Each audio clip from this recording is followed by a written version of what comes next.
Hello friends and welcome to another episode of Fimble Famble Saucebox Reviews in 5 with me, Janky Shenanigans.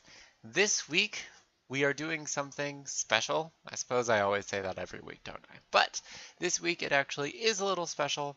Once again, I'm not reviewing Penny Dreadful. I watched it, but in honor of Halloween, what I'm actually going to do is this week we are going to review 80 slasher films. Not just one of them, all of them. It's pretty easy. They're basically all the same film. So, let's pull up the timer and let's get rolling on it, shall we? So I have a list pulled up over here of 80s slasher films. So let's just go down the list of the popular ones. So let's start with Child's Play. Okay, Child's Play. Child's Play confuses the crap out of me. Here's why. So you have this evil... Okay, so you have the soul of a murderer that inhabits a doll, Chucky, through some magical voodoo, I don't even know. What doesn't make sense to me is his ultimate goal is to get out of the body he's currently in, the doll body, into a human body. So why does he keep murdering people if his ultimate goal is to get out of the doll body? Just possess them, don't murder them. And he kills so many people in that movie. It doesn't make any sense. Like, there's plot flaws here, but I mean there's plot flaws in all of these. Dream Maniac, I remember hearing about that one, but I don't remember what that one is actually about. Friday the 13th. Okay, here's the thing about Friday the 13th. It is not as scary as you think it ought to be. Because, to me, from my perspective now, the reason that Friday the 13th was supposed to be scary is that they thought that Jason was the one that was after them.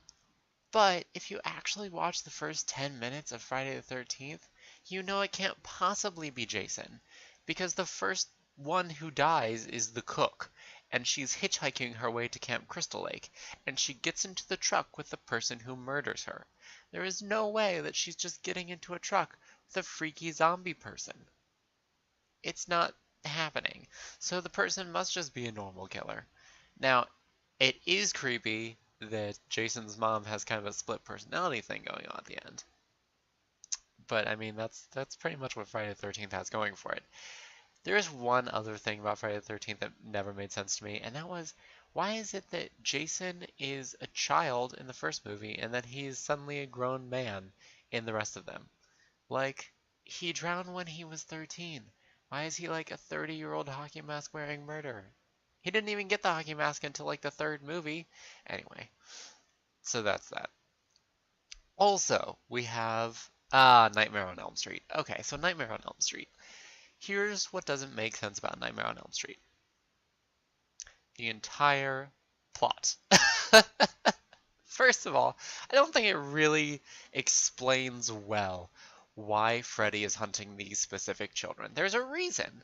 If you know what the actual story is, if you just go and like Google it and like do your research, you find out that what happened was that Freddy was like a child murderer, and then the parents decided to burn him in a warehouse or something. I don't know. He ends up getting burned and somehow acquires the power to haunt people in their dreams. And he's haunting the children of the people that burned him.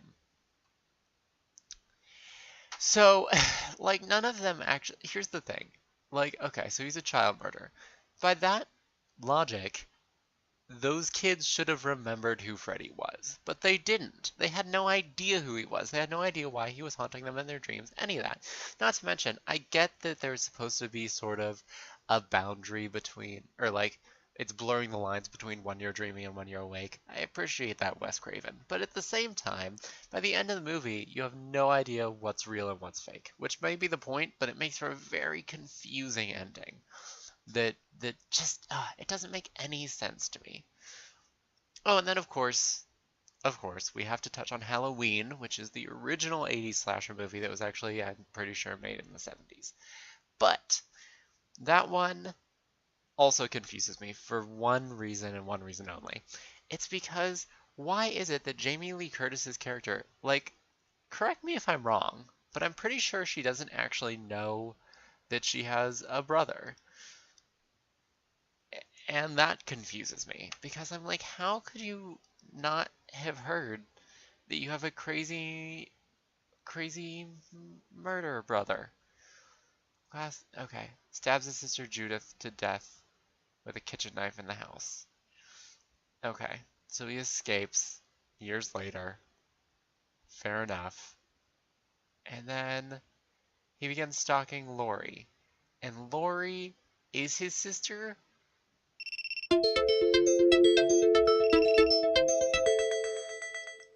I don't know.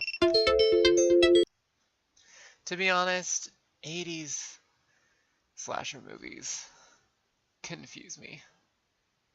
What exactly was Jamie Lee Curtis's part in this? Okay, so Laurie Strode.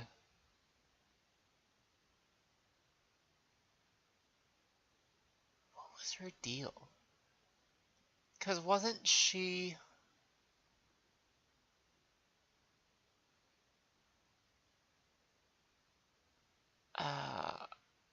relatives. Yeah, biological, yeah.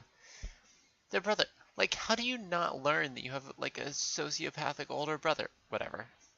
That's, okay, fine, whatever. It's 80s slasher movies, man. But they're campy. They're campy and they're fun. And if you go back and watch them, it's great. Like, I was just being overly critical because there are a lot of plot holes when you go back and watch that old 80s stuff. But I mean, that was like the peak of horror and gore at the time. Was an 80s slasher flick. And it set a ton of the archetypes that we now have in horror movies. Although there are a lot of new archetypes because everybody's just like, oh, well, this always happens. So now they're subverting. And it also gave us the Scream series, which is literally a slasher flick about other slasher flicks, which is also fun. But not time for me to ramble. Time for me to wrap this thing up. So, I hope you enjoyed my strange little review of a whole bunch of 80s slasher movies. 80s slasher movies. If you did, you can totally hit that like button down below. If you didn't, you can hit the dislike button. That's fine. Comments, positive or negative, you can leave them all below. And, more than any of that, I hope you have a lovely day, evening, or whenever you happen to be watching. And thank you so much for watching. Until next time, this is Janky Shenanigans, signing out. I'm going to have to cut so much of this out. Oh my god, we'll get there. Oh, that's gonna be a whole rant unto itself. Oh look, a room full of explosives. But that got silly real fast. Fiddlesticks is the worst. What? Indeed. Yeah, that's my reaction too. Thanks for stepping on my face. Here's the 3 gold. People here are weird. So thanks for watching, and I will see you next time.